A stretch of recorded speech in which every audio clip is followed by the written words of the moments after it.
నోటి మాటల చేత ఆయనకి ఆయాసాన్ని కలుగు చేస్తూ వచ్చారు.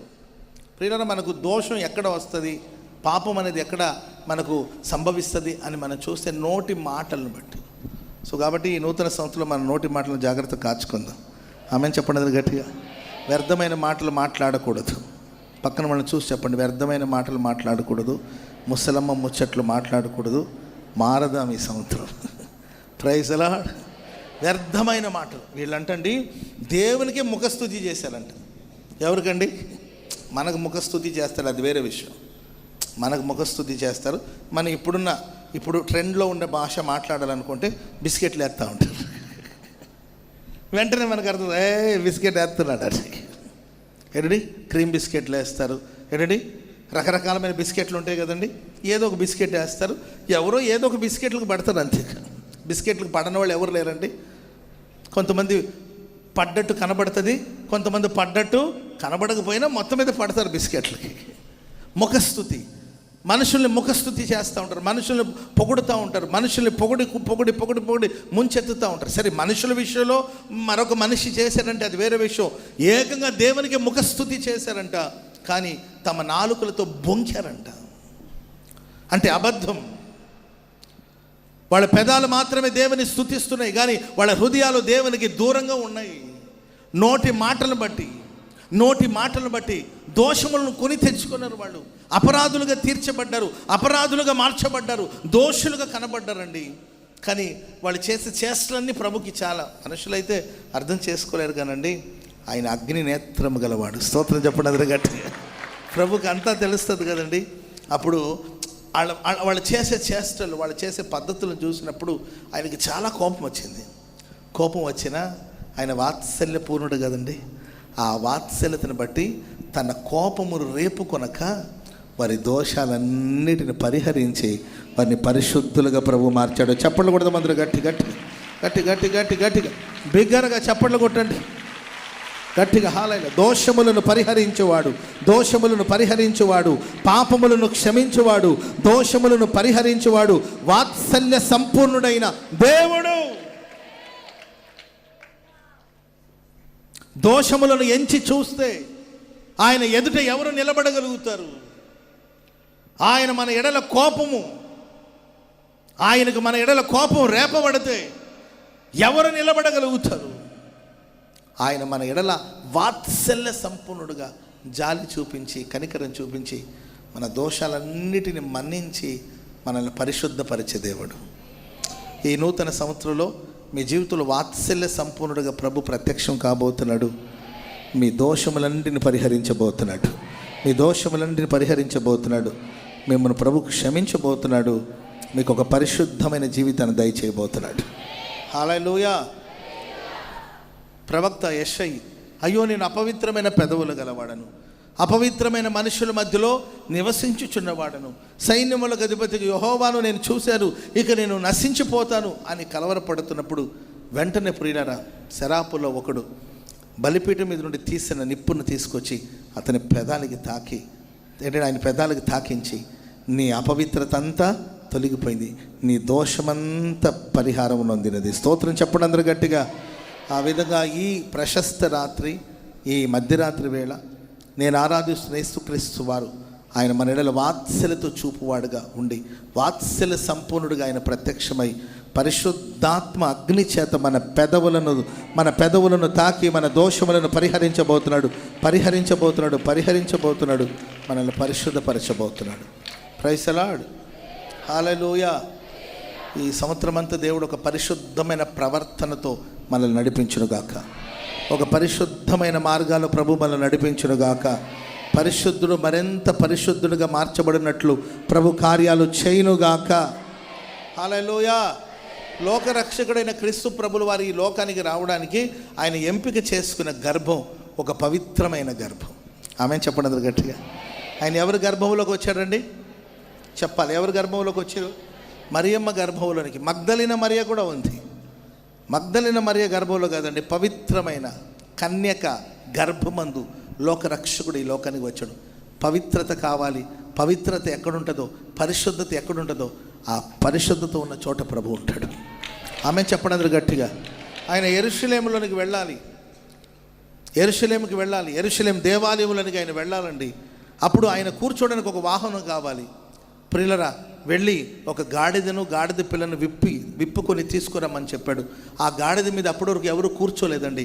అదొక పరిశుద్ధమైన గాడిద. ఆమె చెప్పడం గట్టిగా.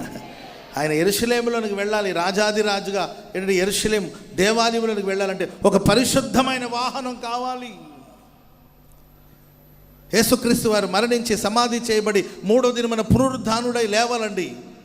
మరి ఆయన ఒక సమాధిలో పెట్టబడాలండి. ఆ సమాధి కూడా పవిత్రమైనదిగానే ఉండాలి. ఆమె చెప్పండి గట్టిగా. అది వరకు ఎవరిని ఉంచలేదు ఆ సమాధిలో. ఆ సమాధిలో గతంలో ఎవరిని ఉంచలేదండి. ఆ సమాధి కూడా పవిత్రమైనది. ఆ పవిత్రమైన సమాధిలో నుండి యేసుక్రీస్తు వారు పునరుద్ధానుడై లేచాడు. కొన్ని సమాధులు తవ్వుతూ ఉంటే ఎముకలు బయటకు వస్తూ ఉంటాయి, అస్థిపంజరాలు వస్తూ ఉంటుంది. ఏంటంటే ఎవడో పోయి ఉంటాడు లేనా, ఇక్కడే పెట్టుంటారు, మనం చూసుకోలేదు కదా, ఏమైందని ఆ ఎముకలు అడ్డుపడేసి పాతి పెట్టండి అయిపోయింది అంటుంటారు. ప్రైజ్ ది లార్డ్, హల్లెలూయా. కానీ యేసుక్రీస్తును ఉంచిన సమాధి అంతకుముందు ఎవరిని ఆ సమాధిలో ఉంచలేదండి. అంతేకాదు, దైవజనుల పౌలు గారు అంటారు, పవిత్రురాలైన కన్యకనుగా ఒక్కడే పురుషునికి అనగా క్రీస్తుకు సమర్పించవలనని మిమ్మును ప్రదానం చేశాను. ఆమె చెప్పడం గట్టిగా. ఎలాంటి కన్యక అండి? పవిత్రురాలైన కన్యక. సంఘం పవిత్రురాలైన కన్యక. అంత్య దినాల్లో ఉన్నాం, అపాయకరమైన దినాల్లో మనం ఉంటున్నాం. పరిశుద్ధతకు భిన్నమైన బోధ లోకంలో వినబడుతూ ఉన్నాయి. పరిశుద్ధతకు భిన్నమైన బోధను బోధిస్తూ ఉన్నారు. పరిశుద్ధతను గురించిన దర్శనం కొంతమంది కోల్పోతున్నారు. పరిశుద్ధతను గురించిన పునాది నుండి తొలగిపోతున్నారు. ఒకప్పుడు ఎక్కడో విన్నాం, సహజీవనం చేస్తున్నారంట అని. ఎక్కడో అమెరికాలో కావచ్చు, ఆస్ట్రేలియాలో కావచ్చు, లేకపోతే సింగపూర్, మలేషియా అలాంటి చోట మనం విన్నామన్నమాట. లివింగ్లో ఉంటున్నారు, లివింగ్ రిలేషన్షిప్లో ఉంటున్నారని గతంలో ఎప్పుడో విన్నాం. లేకపోతే మన భారతదేశంలో ఉన్న కూడా ఏదో పెద్ద పెద్ద నగరాల్లో మనం విన్నాం. ఇప్పుడు అది సర్వసాధారణమైపోతుంది. యవనస్తులకి పరిశుద్ధతను గురించిన దర్శనం లేదు, పవిత్రతను గురించిన ఆలోచన లేదు. మనసు అపవిత్రమైపోతుంది, ఆలోచనలు అపవిత్రమైపోతుంది, వాళ్ళ విధానాలు అపవిత్రమైపోతుంది. ఒకప్పుడు బూతులు మాట్లాడడం అనేది అది అసహించుకునే విషయంగా ఉండేది. ఇప్పుడు బూతులు మాట్లాడడం కూడా కొందరికి ట్రెండ్ అండి. వీళ్ళ తల్లి గారిని వాడు తిడుతుంటాడు, వాడి తల్లి గారిని వీడు తిడుతుంటాడు, వీళ్ళ అక్కని వాడు తిడుతూ ఉంటాడు, వాళ్ళ అక్కని వీడు తిడుతూ ఉంటాడు. సిగ్గుపడవలసిన విషయాన్ని కూడా సరదాగా మాట్లాడుకుంటుంటారు. పవిత్రతను గురించి దర్శనాన్ని ప్రజలు కోల్పోతున్నారు. కానీ బైబిల్ చెప్తుంది, పౌలు గారు అంటారు, పవిత్రురాలైన కన్యకనుగా. ఎందుకంటే ఆ కన్యక, ఆ సంఘం యుగాయుగాలు యేసుతో జీవించాలి. యేసుతో జీవించాలంటే ఆ సంఘానికి పవిత్రత ఉండాలి. అందుకొరకు సాక్షాత్తు క్రీస్తు ప్రభులు వారు సంఘం పరిశుద్ధమైనది గాను నిర్దోషమైనది గాను ఉండాలని దేవుని వాక్యమని ఉదక స్నానం ద్వారా దేవుడు ప్రతినిత్యం పవిత్రపరుస్తూ ఉంటాడు. చెప్పలు కూడా మంది గట్టిగా హల్లెలూయా.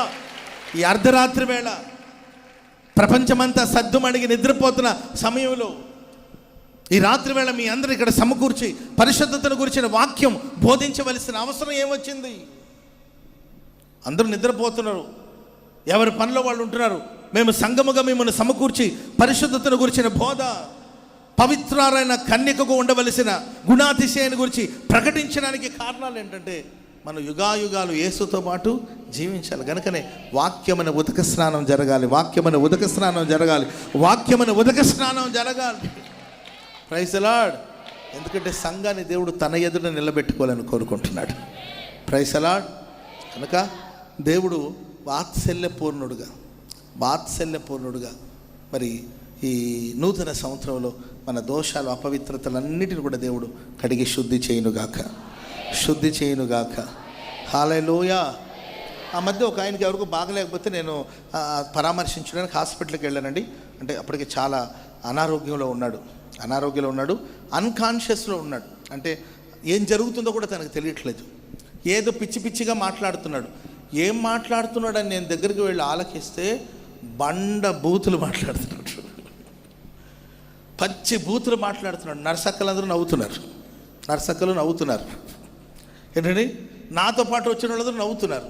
నాకు నవ్వు వస్తుంది కానీ నవ్వుతే బాగోదు కదండి. బండ బూతులు, పచ్చి బూతులు.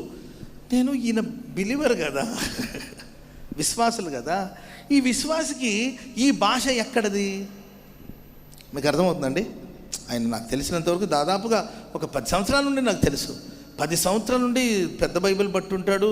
ఏంటండి, పెద్ద బైబిల్ తీసుకొస్తాడు, పెద్ద భక్తుడు, నిలువు మోకాలు వేసి ప్రార్థన చేస్తాడు. Praise lord brother, praise lord sister, praise లాడమ్మా, ప్రైజ్ లాడ్ తల్లి, ప్రైజ్ లాడ్ అయ్యారు, ప్రైజ్ లాడండి. ఇది తప్ప ఇంకొకటి రాదు. జ్ఞాని, మౌని జ్ఞాని అంటాం. అసలు చాలా లిమిట్గా మాట్లాడతాడు, చాలా క్లుప్తంగా మాట్లాడతాడు, అవసరమైనవే మాట్లాడతాడు. ఎవరైనా ముసలమ్మ ముచ్చట్లు పెట్టుకుంటే అస్సలు సహించడు. అసలు ఎంత రోషం అంటే అంత రోషం. ఇంత గొప్పగా బ్రతికిన మనిషి కొంచెం హెల్త్ బాగలేకుండా, కొంచెం మైండ్ సరిగ్గా పనిచేయకపోసరికి బండ బూతులు మాట్లాడుతుంటే నేను అప్పుడు ఆలోచనలు పడ్డాను. మరి ఇవన్నీ ఎక్కడున్నాయంటే మనిషి మారాడే కానీ మైండ్లో ఇవన్నీ ఎప్పటి నుండో ఉండిపోయాయి. అర్థమైందండి? ఇప్పుడు కొంచెం మైండ్ సరిగ్గా పని చేయకపోయేసరికి లోపల దాగి ఉన్న ఆ దరిద్రం అంతా ఇప్పుడు బయటికి వచ్చేస్తా ఉంది. అందుకొరకు నేను ఈ నూతన సంవత్సరం మనం ఏం ప్రార్థన చేస్తాం? ప్రభువా, మా గుండె లోతులో, మా ఆలోచన లోతులో ఎక్కడ దాగిన అపవిత్రమైన దోషమైన నీ వాత్సల్యతను బట్టి మా దోషములను పరిహరించండి, మా